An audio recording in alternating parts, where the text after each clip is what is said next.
ఆగో పొద్దుగా లాప్పులేసి పళ్ళు గట్టి రాకుతున్నావు.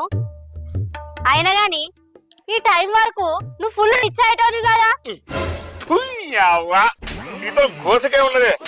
తాగెత్తే ఎందుకు తాగినావు అంటావు, తాగపోతే ఎందుకు తాగలేదు అంటాను. ఆహా అట్లా కాదు గాని నా ఉద్దేశం ఏంటంటే ఈ టైం వరకే మంచిగా లోడ్ అయి ఉంటావు కదా, అందుకని అడుగుతున్నా. అన్ని రోజులు మనం ఉండే ఒక్కొక్కసారి మనం వికారాలం అవుతాం. అబ్బో ఇప్పుడు కోట్లకు ఉన్నాం కావచ్చు. ఫు, ఫు. అలాంటి సుందరపడి పిల్లవా, మనకు టైం అవుతుంది. నా బొంద టైం వస్తుంది. 20 ఏళ్ళ నుంచి చూస్తానా గదే ఇల్లు గదే పోయి ఇంకో టైం వస్తుందా బట్టే. నీకు ఎన్ని చెప్పి అర్థం కాదు కానీ నాకు జస్ట్ సైడ్ నీ వెళ్ళిపోవాలి. ఎటు పోతావు? ఇగో మా దోస్తు గారు 30 దావత్ ప్లాన్ చేస్తారట, మేము వెళ్ళి పెట్టాం.